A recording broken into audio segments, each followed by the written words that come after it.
য'ত কৃষ্ণ নাই সেয়াই হ'ল আপদ। যিখন ঘৰত কৃষ্ণ নাই, যিখন ঘৰত আধ্যাত্মিকতা নাই, যিখন ঘৰত পিতৃ মাতৃৰ শ্ৰদ্ধা ভক্তি নাই, সেইখন ঘৰ কৰোৰ কৰোৰ টকাৰে ভৰি থাকক, সেইখন ঘৰত আপুনি চাব সুখ নাই, শান্তি নাই। কালি ৰাতিপুৱা প্ৰথম যিসকলে কৰা নাই, কৰা সকলেতো সদায় কৰেই, কালি ৰাতিপুৱা গা ধুই শাখা সিন্দুৰ খাৰু এইবিলাকতো থাকেই। গা ধুই উঠি ল'ৰাটো আৰু ছোৱালীজনী লৈ দেউতাকৰ ওচৰলৈ যাব। আপোনাৰ স্বামী গুৰু ইহঁতকো লৈ যাব। লৈ যাই সিহঁতক ক'ব, বোপাইও কালি আমি ভাগৱত শুনিলো যে পিতৃ তহঁতৰ দেখা ভগৱান আকৌ, পিতৃ সেৱা নকৰিলে ঈশ্বৰৰ সেৱা কৰিলেও ফল নাপায়, কালি কৈছে নহয়। গতিকে মোৰ আকৌ স্বামী গুৰু নহয়, গতিকে ব'ল আমি সেৱাটো কৰোঁ, কালিৰ পৰা ষ্টাৰ্ট কৰক। মই থাকোঁতেই অহাকালি লৈ যাওক যে আপুনিও সেৱা কৰক স্বামী গুৰু ভাৱনাৰে, আৰু সিহঁতক সেৱা কৰক পিতৃ গুৰু ভাৱনাৰে। অহাকালি বহুত মংগল হ'ব। আৰু এই কথাটো কৰিবৰ কাৰণে সময়ৰ অভাৱ নাই। আপুনি গা ধুই আহি ঘপককে কৰিবহে লাগে নালাগে? কালি পাৰিব নাই? কালি পাৰিব নাই? আৰু যদি এইবোৰ প্ৰেক্টিকেল নকৰে, বছৰে বছৰে ভাগৱত পাতিলে কি হ'ব? অহাকালি পৰা কৰি চাওকচোন। এইকণ কাম কৰিলে আপোনাৰ খবৰ গোটেই ঘৰবোৰ বহুত সুখ পাব, শান্তি পাব, আৰু এই ল'ৰা ছোৱালীৰ জীৱনবোৰো ভাল হ'ব। এইখিনি নকৰাৰ কাৰণে আজি আমাৰ ল'ৰা ছোৱালীবিলাক চাবচোন কি ভয়ানক অৱস্থা হৈছে। চৰিত্ৰ প্ৰায় নষ্ট হৈছে ল'ৰা ছোৱালী।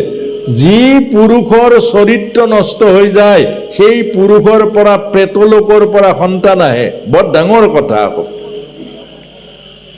পুৰুষৰ 12 বছৰ বয়সত ব্ৰহ্মশক্তি আৰম্ভ হয়, আৰু সেই ব্ৰহ্মশক্তি যদি নষ্ট হৈ যায়, সেই পুৰুষৰ বীৰ্যৰ পৰা প্ৰেতলোকৰ পৰা প্ৰেতাত্মাৰূপী সন্তান জন্ম হয়, আৰু সেই সন্তানে কেতিয়াও মাক বাপেকক উদ্ধাৰ কৰিব নোৱাৰে। আজি সেই অৱস্থাটো আহি পৰিছে। এই কামটো কৰিলে আপোনাৰ খবৰ মহৎ কল্যাণ হ'ব। অহাকালি লাজ কেলে বাৰু? আৰু নিজৰ জীৱন, নিজৰ ভাগ্য নিজেহে ৰচনা কৰে।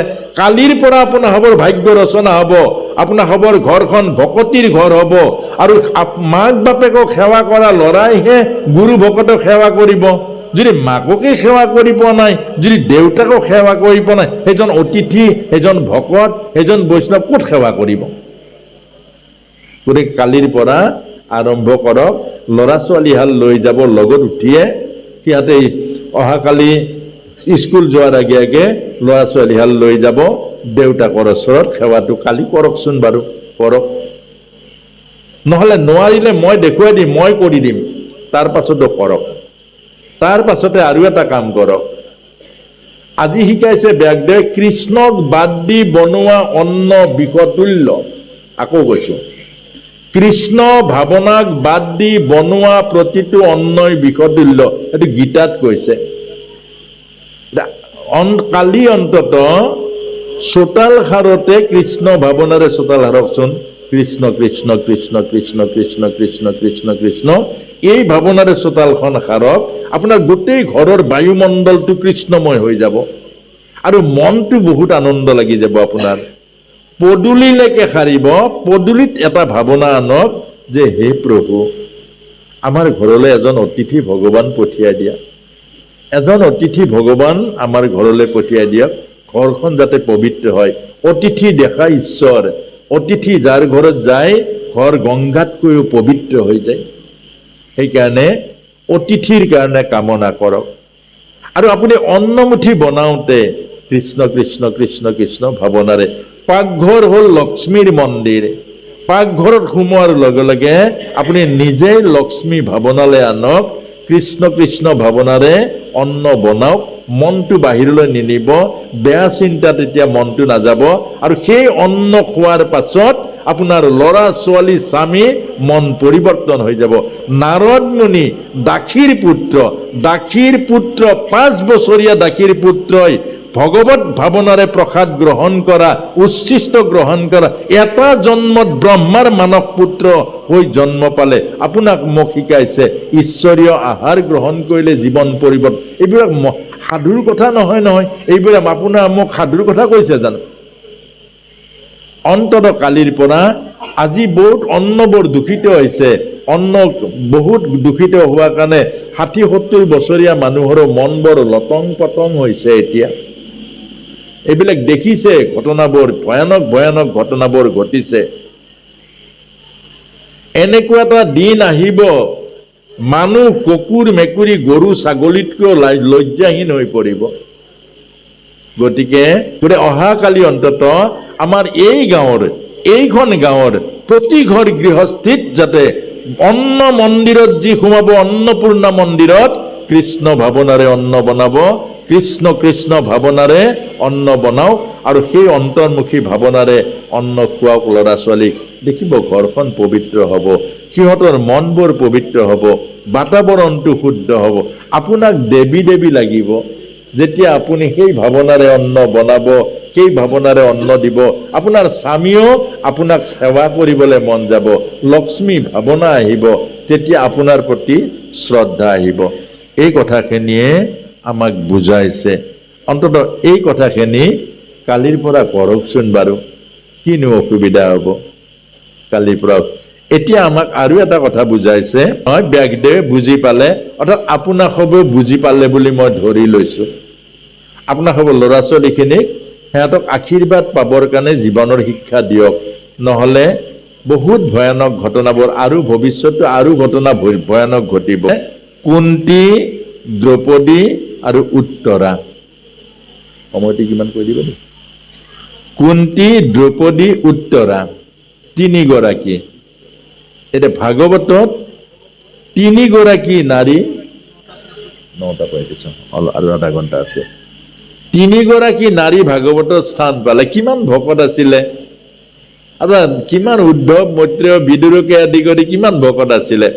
প্ৰথম স্কন্ধ স্থান পালে কুন্তী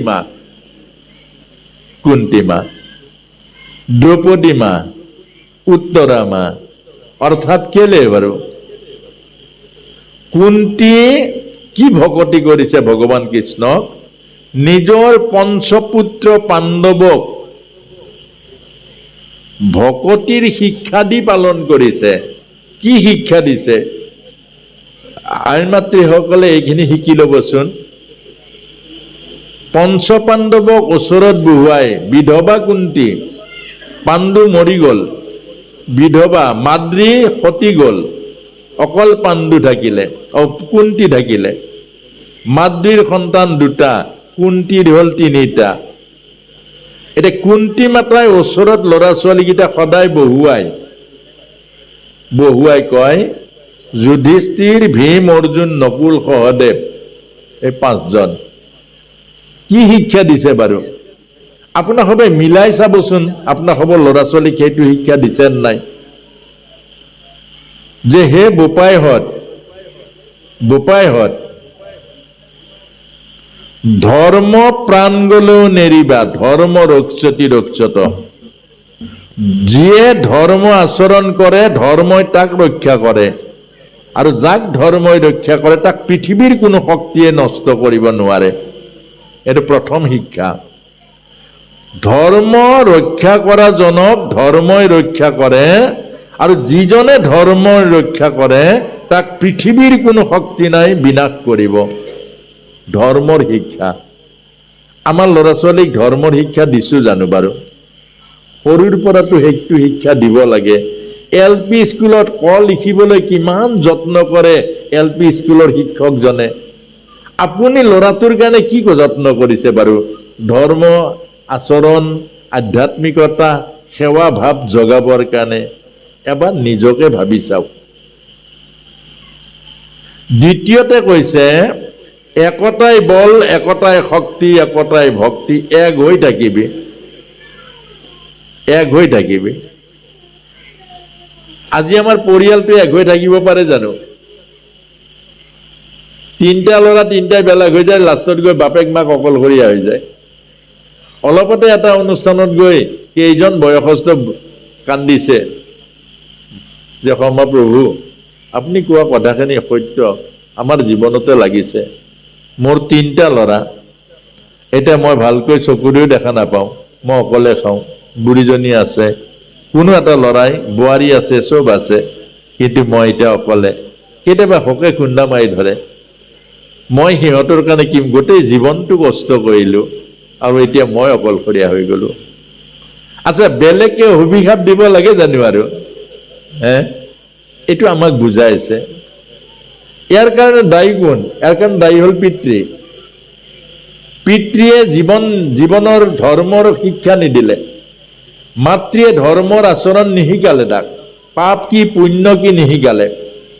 পাপ কি পুণ্য কি, আশীৰ্বাদৰ বল কি, ধৰ্মৰ বল কি নিশিকালে। আপুনি আপোনাৰ ল'ৰাক যদি নিশিকায়, দুখী কোন? আপুনি দুখী। কিয় জন্ম দিছিলে? প্ৰশ্নটো হ'ল কিয় জন্ম দিছিলে? জন্ম তাক আপুনি দিছে, মানুহ আপুনি বনাব নোৱাৰিলে। গান্ধাৰী মা চকুত কাপোৰ বান্ধি ললে, 100 পুত্ৰ জন্মৰ চিতা চাব লগা হ'ল। কেলে? কুন্তীৰটো এটাও নমৰিলে, যাৰ চকু খোলা থাকে এটাও নমৰিব। যি উচিত শিক্ষা দিয়ে তাৰ পুত্ৰৰ বিনাশ নাই, যি উচিত শিক্ষা দিয়ে তাৰ পুত্ৰই স্বৰ্গলৈ আপোনাক মুক্তি দিব। আৰু আপুনি মই যদি উচিত শিক্ষা দিব নোৱাৰো, গান্ধাৰী ধৃতৰাষ্ট্ৰই উচিত শিক্ষা দিব নোৱাৰিলে, শতপুত্ৰ চিতাত জ্বলিলে আৰু পুত্ৰৰ হৃদয়ত খেল দিলে, কষ্ট দিলে। এইবোৰ কেলে? এইবোৰ মাহ প্ৰসাদ জলপান খাবলৈ এইবোৰ সাধু কথা কৈছিল নেকি? এইবোৰ জীৱন্ত কাহিনী গীতাত কৈছে। এই কথাটোকে বুজাইছে কুন্তী মায়ে কৈছে। আৰু তৃতীয়তে কুন্তী মায়ে কৈছে যে তোমালোকে কৌৰৱৰ কাৰণে হৃদয়ত ঘৃণা নানিবা আকৌ। কৌৰৱে তোমালোকক দুখ দিয়া নাই, দুখ দিছে তোমালোকৰ ভাগ্য আৰু তোমালোকৰ কৰ্মৰ সংস্কাৰে। অৰ্থাৎ কাৰোবাৰ প্ৰতি তুমি যদি অন্তৰত ঘৃণা লৈ লোৱা, অন্তৰখন লেতেৰা হ'ব আৰু লেতেৰা অন্তৰে ভগৱানক নাপায়। কোনোবাই হিংসা কৰিছে, মনত ৰাখিব, আপুনি সেই কোনোবাই হিংসা কৰাত নাভাবিব, আপোনাৰ কৰ্মৰ দোষ, কৰ্মৰ ফল আছে। কেলে? আপোনাৰ অন্তৰতো যদি হিংসা হয়, আপুনি ঈশ্বৰৰ আনন্দৰ পৰা বঞ্চিত হ'ব। এই কুন্তী মা এইখিনি ল'ৰা ছোৱালীক শিক্ষা দিলে। আৰু সেই কুন্তী মায়ে যেতিয়া ভগৱান কৃষ্ণ যাবলৈ ওলাল যে পেহীদেউ তোমাৰ ল'ৰা ৰজা হ'ল, তোমাৰ ল'ৰাই ৰাজপাট পালে, তুমি এতিয়া ৰাজমাতা হলা, তুমি এতিয়া ভোগ কৰা, সুখ কৰা, আনন্দ কৰা, মই যাওঁ। আৰু সেইজনী কুন্তী মায়ে ক'লে, কৃষ্ণ তুমি যোৱা যদি মোক বৰ এটা দি থৈ যোৱা। বোলে কি বৰ লাগে? কি বৰ লাগে? পেহীদেউ কি বৰ লাগে? সেহি আপদ মোহৰয় ভীমত, তোমাক দেখিতে পাওঁ যিটো পদত। শ্ৰী ভৈলে ভোলে মন কৰে না কাম, সম্পদত লৈবা কন পৰে তব নাম। হে কৃষ্ণ, মোক এনেকুৱা এনেকুৱা আপদ দিয়া, মোৰ পৰিয়াল, মোৰ বোৱাৰীৰ কোনো জানে সুখ নাথাকে, দুখ হয়। পেহীদেউ দুখ লাগে, গোটেই জীৱনটো দেখোন দুখতে পাৰ কৰিলা। বোলে ক'তা? প্ৰতিটো দুখৰ মাজত তুমি থাকা, প্ৰতিটো সমস্যাৰ মাজত তুমি থাকা, আৰু এতিয়া ৰাজ্যৰ সুখ দি তুমি যাবলৈ ওলাইছা। য'ত কৃষ্ণ নাই, য'ত কৃষ্ণ নাই সেয়াই হ'ল আপদ। যিখন ঘৰত কৃষ্ণ নাই, যিখন ঘৰত আধ্যাত্মিকতা নাই, যিখন ঘৰত পিতৃ মাতৃৰ শ্ৰদ্ধা ভক্তি নাই, সেইখন ঘৰ কৰোৰ কৰোৰ টকাৰে ভৰি থাকক, সেইখন ঘৰত আপুনি চাব সুখ নাই, শান্তি নাই। এই কথাটোকে কৈছে। কৃষ্ণ য'ত নাই চব মিছা। যি জীৱনত কৃষ্ণ নাই, যি গৃহস্থিত কৃষ্ণ নাই, যি সমাজত কৃষ্ণ নাই, অৰ্থাৎ আধ্যাত্মিকতা নাই। আধ্যাত্মিকতা মানে আধি যোগ আত্মা, আধি যোগ আত্মা সম্বন্ধীয় য'ত সাধনা নাই, য'ত ভাৱনা নাই, সেয়া ভগৱান কৃষ্ণ ঘূৰি আহিলে। এয়া কুন্তি মা। আপুনি মই কেনেকুৱা চাবচোন। ঈশ্বৰক বাদ দিওঁ, কেলে বাদ দিওঁ ঈশ্বৰক? পুৱা আৰু গধূলি যিমান টকা খৰচা হওক, যি জীৱন দিছে, যি প্ৰাণ দিছে, আপুনি অন্ততঃ তেওঁৰ নাম লোৱাৰ সময়কণ কেলে উলিয়াব নোৱাৰিব? কেলে নোৱাৰিব?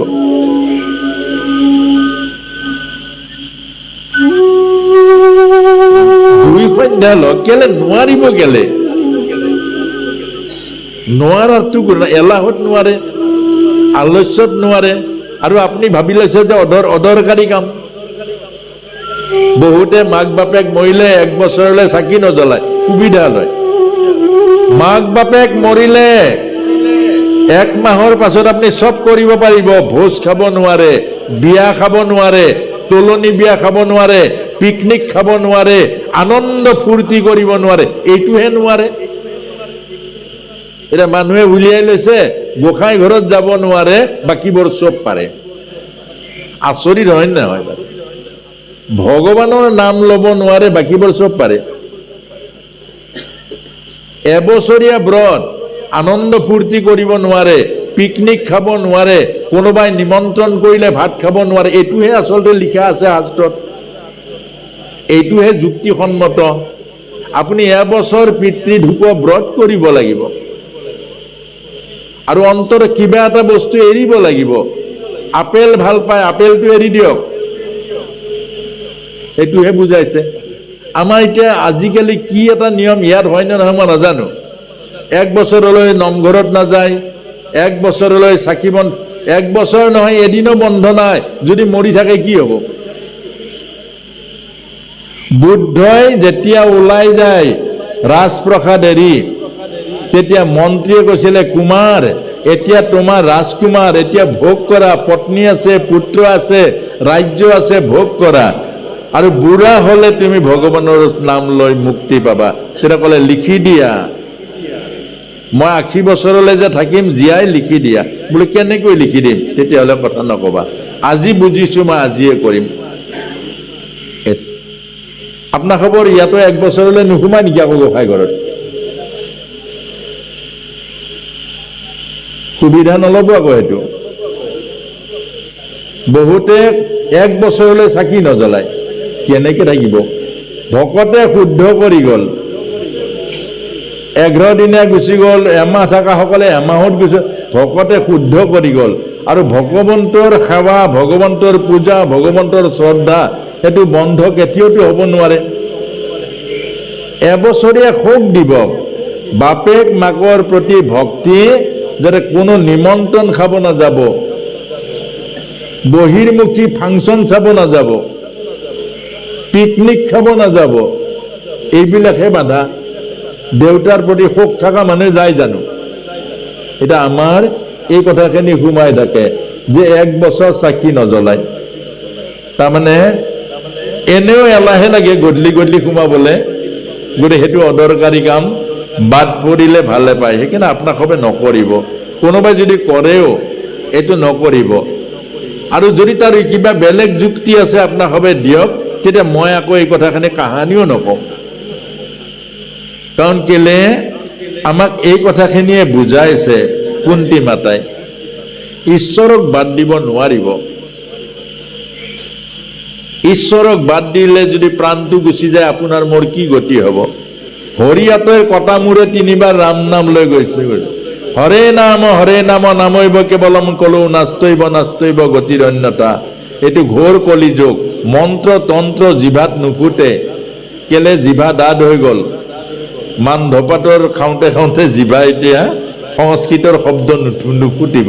সেইকাৰণে প্ৰভুৰ পৰম মংগল নাম যি পাৰে যেনেকৈ পাৰে, কোনোবাই কৃষ্ণ লওক, কোনোবাই ৰাম লওক, যাৰ যি মন যায়, প্ৰভুৰ পৰম মংগলময় নাম ললেহে জীৱ তৰিব, নহলে জীৱ নতৰেগে।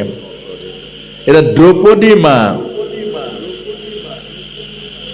দুৰ্যোধন উৰু ভাঙি পৰি আছে যুদ্ধক্ষেত্ৰত। তাৰ পাছতে অশ্বত্থামা গৈ পালে দুৰ্যোধনৰ ওচৰত।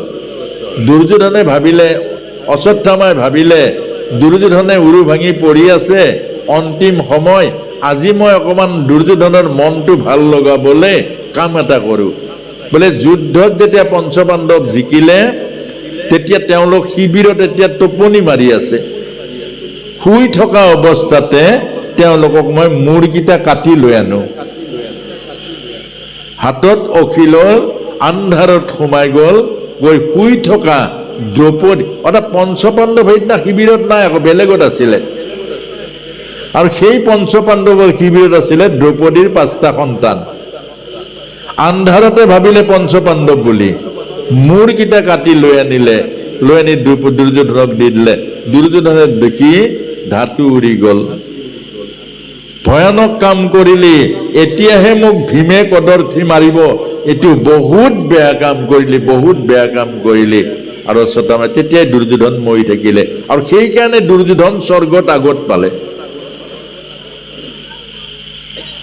তাৰ পাছতে দ্ৰৌপদী হিয়া ধুনি কান্দিছে, বুকু ভুকুৱাই ভুকুৱাই কান্দিছে, কপাল আচাৰি আচাৰি কান্দিছে।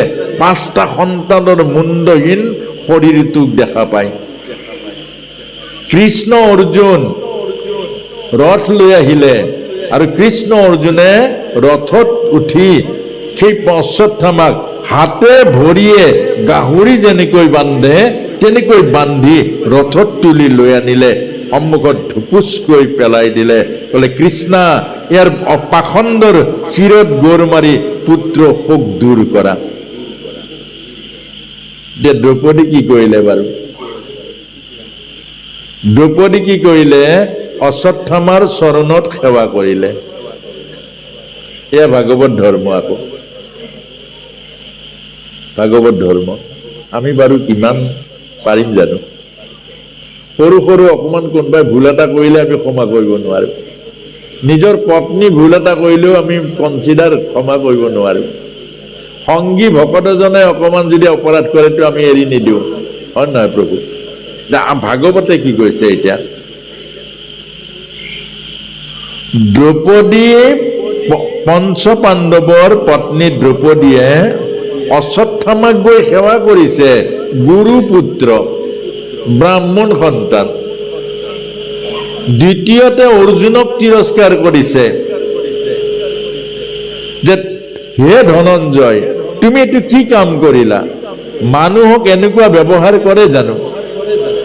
অশ্বত্থামাই ভুল কৰিছে, অশ্বত্থামাই ভুল, তুমি কেলে ভুল কৰিবা? আপুনি ভকত, আপুনি ভকত, কোনোবা এজনে শিলগুটি মাৰিছে, আপুনিও শিলগুটি মাৰি দিব নেকি? আপুনি ভকত, ভগৱানৰ ভকত, আপোনাক কোনোবাই ধমকি দিলে আপুনি ধমকি দিব নেকি? তেতিয়া ভকত ভকত কোন উলিয়াব? কিমান ডাঙৰ কথা বাৰু। ভকত বুলি কওঁতে ভকতীয়া ৰাস্তাৰে যাব লাগিব, অভকত বুলি কওঁতে অভকতৰ ৰাস্তাৰে যাব। আৰু দুইটাটো সত্য। এইজনটো অভকতে, অভকতৰ কাম কি? গালি পাৰা, শিলগুটি মাৰা। ভকতৰ কাম কি? সহনশীলতা, প্ৰভুৰ নাম লোৱা। এতিয়া ভকতেও যদি শিলগুটি মাৰি দিয়ে, ইজনেও যদি শিলগুটি মাৰি দিয়ে, এতিয়া ভকত ভকত কোনজন হ'ব? কথাটো বুজিবলৈ টান। সংসাৰী মানুহে, সেইকাৰণে আমাৰ সংসাৰখন হ'ল মায়াৰ। ইয়াত ভকত আৰু অভকত বাছি উলিওৱাটো বৰ। এইখিনি কথা যদি আমিয়ে নিজে পঢ়ো, আমি নিজেই যদি ভকত হওঁ, আমি নিজেই যদি ভকতৰ লাইনটো ভংগ কৰোঁ, তেতিয়াহ'লে অভকত আৰু ভকতৰ মাজত পাৰ্থক্য ক'ত থাকিব? এইটো বুজাইছে। অৰ্জুনক এইখিনি কথাই তিৰস্কাৰ কৰিছে। অশ্বত্থামাই ভুল কৰিলে অশ্বত্থামা দোষী, তুমি কিয় ভুল কৰিবা? ভগৱান কৃষ্ণ পৰীক্ষাক দি পাছ কৰিছে, ভগৱান হৈছে। ভৃগুমুনিয়ে বুকুত গোৰ মাৰিলে, ভৃগুমুনিৰ চৰণ মৰ্দন কৰিলে। মোৰ হৃদয়খন বহুত টান, তুমি চৰণত কৰবাত দুখ পালা, তুমি ব্ৰাহ্মণ, তুমি তোমাৰ চৰণ কমল, তেতিয়া ভগৱান স্বীকৃতি পালে। আমাৰ ভগৱানে আমাক কি শিক্ষা দিছে? ইমান সহনশীলতালৈ আহা, তেতিয়াহে মোক পাবা। মোৰ নিচিনা হোৱা, তেতিয়া মোৰ সকলো কৃপা পাবা। শিশু পালে 100 তিৰস্কাৰ কৰিলে, 100 গালি পাৰিলে, ইমান ভয়ানক গালি পাৰিলে, সহ্য কৰিব নোৱাৰা গালি পাৰিলে। কিন্তু ভগৱান কৃষ্ণই কি কৰিলে? মুক্তি দিলে, নহয়নে প্ৰভু? মুক্তি দিলে। আমাক ভকতক কৈছে, আপোনাক যিজনে কষ্ট দিছে তেওঁক মৰম কৰক, আপোনাক যিজনে গালি পাৰিছে তেওঁক সৎ উপদেশ দিয়ক, আপোনাক যিজনে ঘৃণা কৰিছে সেইজনক আপুনি মৰম কৰক, প্ৰেম দিয়ক। এইটোৱে হ'ল ভকতিৰ ৰাস্তা। কিন্তু আপোনাক যদি কোনোবাই মৰম কৰিছে আপুনি তাক মৰম কৰিব, আপোনাক যদি কোনোবাই গালি পাৰিছে আপুনি তাক গালি পাৰিব, এইটো ভকতিৰ ৰাস্তা নহয়। এই কথাটোকে বুজাইছে। তাৰ পাছত আকৌ কৈছে, অৰ্জুন মেলা মেলা মেলা মই চাই থাকিব পৰা নাই, মেলি দিয়া। গৌতমীৰ এটা পুত্ৰ, মই 5টা সন্তানৰ শিৰচ্ছেদ কৰোঁতে যিমান কষ্ট পাইছো, গৌতমীৰ মাত্ৰ এটা সন্তান মেলি দিয়া, মেলি দিয়া। অৰ্থাৎ আনৰ দুখৰ কথা ভাবোতে নিজৰ দুখবোৰ পাহৰি যায়। এইটোৱে ভকত। আনৰ দুখৰ কথা ভাবে, নিজৰ দুখৰ কথা নাভাবে ভকতে। বৰ ডাঙৰ কথা এইটো। সেইকাৰণে আমাক ভাগৱতে কৈছে, নিজৰ দুখৰ কথা কেতিয়াও কাৰো আগত নকব। আজিৰ পৰা এটা সংকল্প লওকচোন বাৰু, আপোনাৰ মোৰ দুখৰ কথা কাৰো আগত নকব, আনৰ আগত নকব, ভগৱানৰ ওচৰত কওক। আজিকালি এটা আমাৰ সমস্যা হয়, কাৰোবাৰ ঘৰত গ'লে অকল দুখৰ কথাবোৰ কয়। ল'ৰাই কথা নুশুনে, ছোৱালী কথা নুশুনে, পইচা পাতি নাই, অমুক নাই, তমুক নাই, চাকৰি নাই, বাকৰি নাই, এইবোৰ শুনিবলৈ যায় জানো? এইবোৰ ক'ব নাপায়। আজি এইটো ভাগৱতে কৈছে, নকব, কেতিয়াও নকব। নিজৰ দুখৰ কথা আনক নকব, ভগৱানক শ্বেয়াৰ কৰিব। আনক ক'লেই যেনিবা, আপুনি ক'লে সেই মানুহজনে কি কৰে, বাটত আহি ক'ব তই পাবই লাগে, ক'ব নকব। সেইকাৰণে আমাক বুজাইছে এইবোৰ জ্ঞান, আৰু এইবোৰে ভাগৱতৰ, এইবোৰ জ্ঞানেই ল'ব লাগিব। এইবোৰে এটা এটা ৰত্ন। এতিয়া নিজৰ বেমাৰৰ কথা আনৰ আগত নকব, ডক্তৰৰ আগত কব, ভগৱানৰ আগত কব। এতিয়া আপুনি যদি বেমাৰৰ কথা আনৰ আগত কয়, তেতিয়া বেমাৰ শৰীৰৰ পৰা মনত প্ৰৱেশ কৰে, আৰু মনত যেতিয়া প্ৰৱেশ কৰে মেডিচিনে কাম নকৰে। সেইকাৰণে আনৰ আগত বেমাৰৰ কথা নকব। কোনোবাই সুধিলে বোলে কেনেকুৱা, বহুত ভাল, ধুনীয়া, সুন্দৰ। আপোনাৰ ঘৰলৈ কোনোবা গৈছে, বান্ধৈ কেনেকুৱা? বহুত সুন্দৰ বান্ধৈ, বহুত ভালে আছো, ভগে ভালে ৰাখিছে। আপুনি এই কথাটো অভ্যাস কৰক।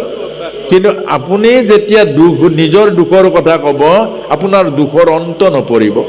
কাৰো আগত কেতিয়াও দুখৰ কথা নকব, দুখৰ কথা কব ভগৱানৰ ওচৰত। ভগৱানৰ ওচৰত কথা শ্বেয়াৰ কৰিব, তেতিয়া আপোনাৰ কল্যাণো হ'ব, মনৰ ষ্ট্ৰেংথ বাঢ়িব। আৰু যি মানুহে দুখৰ কথা কয়, মন দুৰ্বল হৈ যায়, আৰু দৌল তাবিজ বিচাৰি কাৰোবাৰ ওচৰত ঘূৰি ফুৰিব লাগে। সেইকাৰণে আমাক এই কথাখিনি বুজাইছে দ্ৰৌপদী মাই।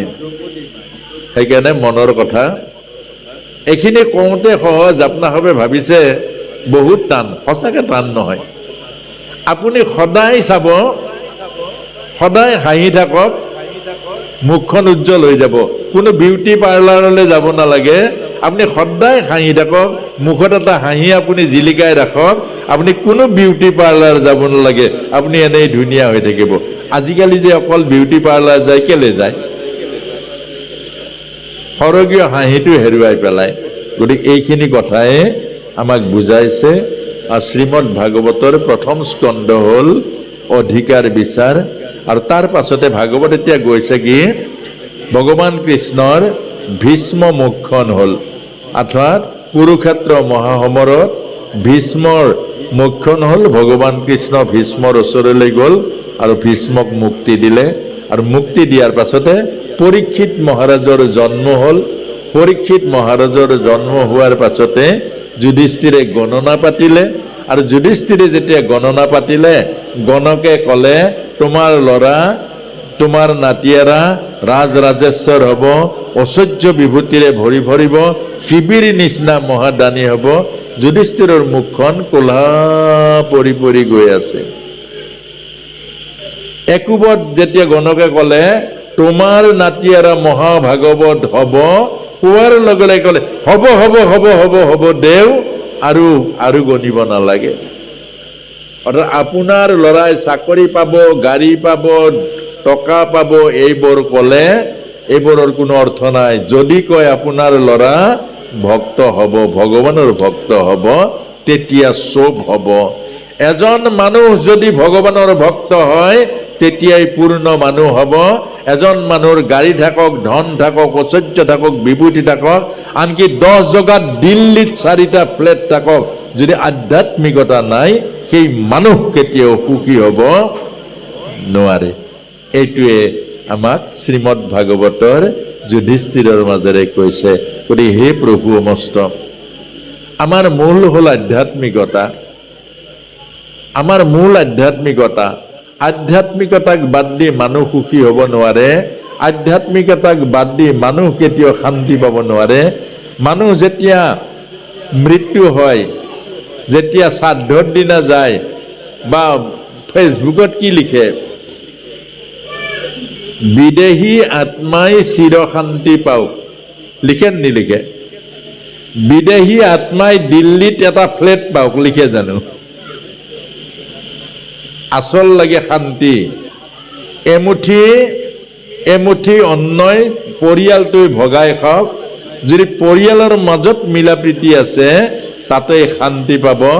যদি পৰিয়ালৰ মাজত মিলা প্ৰীতি নাই, সন্দেহ আৰু অবিশ্বাস আছে, পঞ্চামৃত ভোগ কৰক, বিষৰ নিচিনা লাগিব।